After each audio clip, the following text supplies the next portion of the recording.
മുന്നത്തെ ട്രെൻഡ് പ്രകാരം നമുക്ക് ഒരിക്കലും കട്ട് ഓഫ് പ്രഡിക്റ്റ് പറ്റില്ല എന്നുള്ളതിന്റെ ഏറ്റവും ഉത്തമ ഉദാഹരണമാണ് RRB മുംബൈയും അതേപോലെ RRB ബംഗളൂരുവും. നമുക്ക് അവിടെ വേക്കൻസി കൂടുതലാണ്, എന്നിരുന്നാലും അതിന്റെ കട്ട് ഓഫ് എന്താ ഹൈ ആണ് അല്ലെ. നമുക്ക് അതിന്റെ കാരണം എന്താ? Welcome to electrical എജുസ്.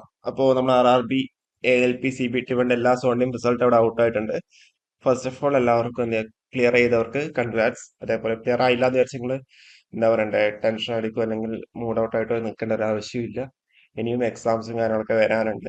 അതേപോലെ JEE അപ്ലൈ ചെയ്തവരാണെന്നുണ്ടെങ്കിൽ അതിന്റെ റിസൾട്ട് ഇനിയിപ്പം വരാനുണ്ട്. അത് 2 ദിവസത്തിനുള്ളിൽ എന്തായാലും വരുന്നുണ്ടാവും. കാരണം ഓൾറെഡി എക്സാം ഡേറ്റും കാര്യങ്ങളൊക്കെ അനൗൺസ് ചെയ്തിട്ടുണ്ടല്ലോ. അപ്പൊ നമ്മൾ ഈ ഒരു വീഡിയോയിൽ ഡീറ്റെയിൽ ആയിട്ട് നമ്മളെ കട്ട് ഓഫ് മാർക്ക് എത്രയാണെന്ന് അതേപോലെ വേക്കൻസി എത്രയാണെന്നുള്ള കാര്യങ്ങളൊക്കെ ഡീറ്റെയിൽ ആയിട്ടായിരിക്കും നമ്മൾ അനാലിസിസ് ചെയ്യുന്നുണ്ടാവുക. അപ്പോ welcome to electrical juice.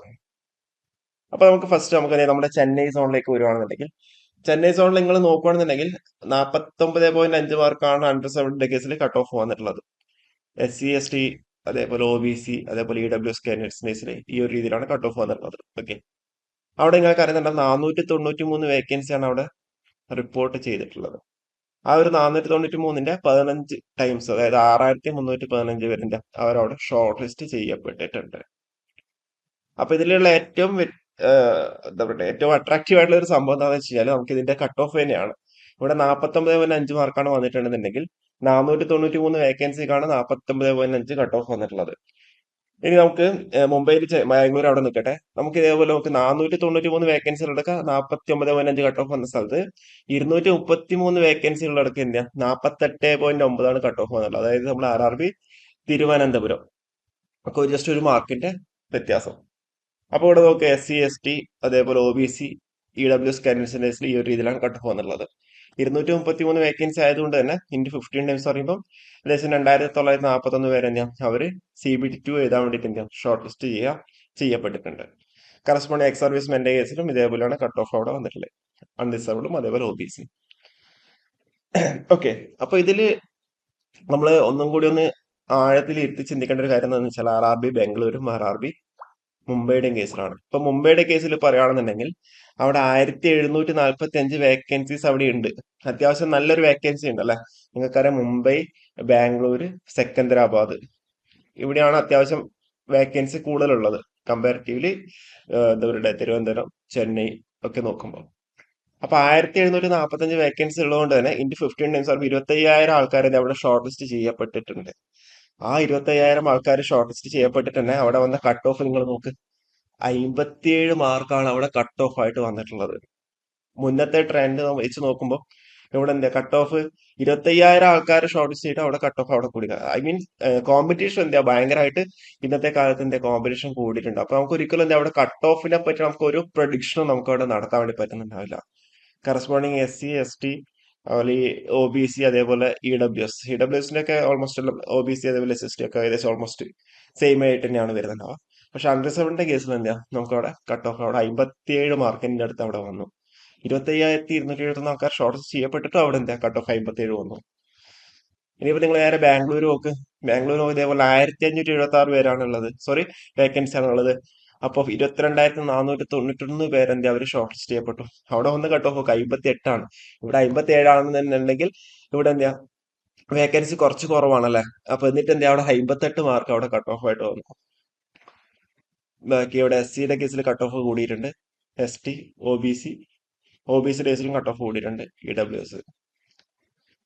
Okay, നമുക്കിത് ഒരിക്കലും എന്താ പറയണ്ട, നമുക്കിത് മുന്നത്തെ ആ ഒരു ട്രെൻഡ് അനുസരിച്ച് നമുക്ക് ഒരിക്കലും കട്ട് ഓഫ് ഒരിക്കലും പ്രിഡിക്റ്റ് ചെയ്യാൻ വേണ്ടി പറ്റില്ല. കാരണം വെച്ചാൽ ഓരോ സോണും ചിലപ്പോൾ വേക്കൻസി കൂടുമ്പോൾ അവിടെ കട്ട് ഓഫ് ചിലപ്പോൾ സ്വാഭാവികമായിട്ട് അവിടെ ചിലപ്പം കുറയാറുണ്ട്. പക്ഷെ ഇവിടെ വേക്കൻസി കൂടിയിട്ട് നല്ല ഹൈ കട്ട് ഓഫ് തന്നെയാണ് വന്നേക്കുന്നത്. നേരെ മറിച്ച് ഈ സെയിം ട്രെൻഡ് ആയിരിക്കില്ല ഇനി അടുത്ത പ്രാവശ്യം. ട്രെൻഡ് ഇങ്ങനെ മാറിക്കൊണ്ടിരിക്കും. നമുക്കിത് ഒരിക്കലും പ്രിഡിക്റ്റ് ചെയ്യാൻ വേണ്ടി പറ്റാത്ത സിറ്റുവേഷനിലേക്കാണ് ഇപ്പൊ പോയിക്കൊണ്ട് നിൽക്കുന്നത്. കാരണം എന്താ വെച്ചാൽ നമ്മളിപ്പോ സ്വതവേ പറയാറെന്താ, വേക്കൻസി കൂടുമ്പോൾ അവിടെ സ്വാഭാവികമായിട്ടും കട്ട് ഓഫ് കുറയാനുള്ള സാധ്യത ഉണ്ട് എന്നുള്ള രീതിയിലാണ് പറയുന്നത്. ഇനിയിപ്പോ JEക്ക് എങ്ങനെ വരുന്നില്ല നമുക്ക് പറയാൻ വേണ്ടി പറ്റില്ല. സ്വതവേ എങ്ങനെയല്ലേ പറയാറ്, വേക്കൻസി കൂടുമ്പോൾ അവിടെ കട്ട് ഓഫ് കുറയാനുള്ള സാധ്യത ഉണ്ട് കമ്പാരിറ്റീവ്ലി. എന്താ പറയണ്ടേ, വേക്കൻസി കുറയുമ്പോൾ കട്ട് ഓഫ് കുറച്ച് കൂടും. ഇത് നമ്മൾ കഴിഞ്ഞ പ്രാവശ്യം നമ്മൾ NTPCയുടെ കേസിൽ പറയുകയാണെന്നുണ്ടെങ്കിൽ തിരുവനന്തപുരം സോണിൽ കൊടുത്തവർക്ക് എന്റെ ലോവസ്റ്റ് കട്ട് ഓഫ് ഉണ്ടായിരുന്നു. അവിടെ വേക്കൻസി നല്ലോണം കുറവായിരുന്നു ഉണ്ടായിരുന്നത്. ഓക്കെ, അപ്പൊ ഇതൊരിക്കലും നമുക്ക് എന്താ പറയാൻ വേണ്ടി പറ്റാത്ത ഒരു രീതിയിലേക്കാണ് ഇപ്പം പോകുന്നത്. നമുക്കത് പറയാൻ വേണ്ടി പറ്റില്ല. കാരണം വെച്ചാൽ നമുക്ക് എങ്ങനെയാണ് കട്ട് ഓഫ് വേക്കൻസി കൂടുതലുണ്ടെന്ന് വിചാരിച്ചിട്ട് ബാക്കിയുള്ള ഫാക്ടേഴ്സിലൊക്കെ എഫക്ട് ചെയ്യുമെന്നൊന്നും നമുക്ക് പറയാൻ വേണ്ടി പറ്റില്ല. ഇനിയിപ്പോ നിങ്ങൾ ഇവിടെ നോക്കുക, വേറെ നോക്ക്. സെക്കന്ദരാബാദ് നോക്കുകയാണെങ്കിൽ 35,569 പേരെ അവർ ഷോർട്ട് ലിസ്റ്റ് ചെയ്യപ്പെട്ടിട്ടുണ്ട്. 2,528 വേക്കൻസി ഉണ്ട് അവിടെ. 2,528 വേക്കൻസി ഉണ്ട്. 35,569 പേർ ഷോർട്ട് ലിസ്റ്റ് ചെയ്യപ്പെട്ടിട്ടുണ്ട്. പക്ഷെ അവിടെ എന്താ കട്ട് ഓഫ് വന്നേക്കുന്നത് ആകെ 56 മാർക്കാണ് കട്ട് ഓഫ് വന്നിട്ടുള്ളത്. 56 മാർക്ക് മാത്രമേ അവിടെ കട്ട് ഓഫ് വന്നിട്ടുള്ളൂ. ഇപ്പം SC 38, ST 32, OBC 43, EWS 40, ex servicemen 30 എന്നുള്ള രീതിയിൽ. ഓക്കെ. അപ്പൊ ഇതിലിപ്പം അതേപോലെ ഇപ്പൊ പറഞ്ഞ ഞാൻ വേറൊരു എക്സാമ്പിൾ കൂടി പറഞ്ഞുതരാം. റാഞ്ചിയിൽ നോക്കുവാണെന്നുണ്ടെങ്കിൽ 511 വേക്കൻസി ഉണ്ട്. 7,140 പേരെയാണ് ഷോർട്ട് ലിസ്റ്റ് ചെയ്യപ്പെട്ടേക്കുന്നത്. പക്ഷെ അവിടെ നോക്കുക അൺഡിസേർവ്ഡ് 61ആണ് കട്ട് ഓഫ് വന്നിട്ടുള്ളത്. 61 കട്ട് ഓഫ് അവിടെ വന്നു അല്ലെ. SC, ST, OBC, EWS.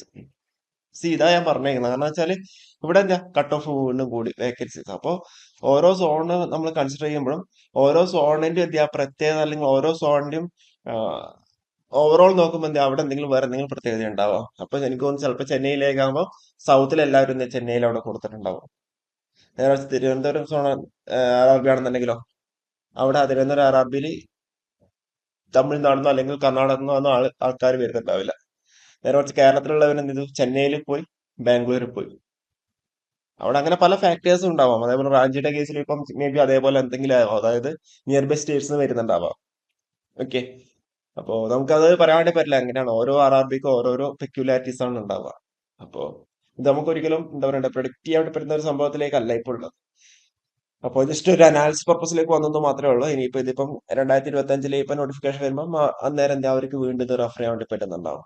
Okay. പക്ഷെ നമുക്ക് റെഫർ ചെയ്യാന്ന് മാത്രമേ ഉള്ളൂ.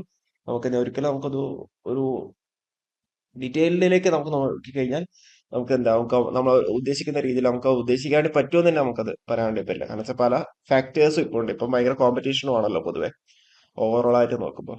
ഓക്കെ. അപ്പൊ ഇത്രയേ പറയാനുള്ളൂ. കൂടുതൽ അപ്ഡേറ്റ്സ് ആയിട്ട് നമുക്ക് വീണ്ടും കാണാം. ജെയുടെ റിസൾട്ട് എത്രയും പെട്ടെന്ന് തന്നെ നമുക്ക് അവിടെ വരുന്നുണ്ടാവാം. Okay, thank you.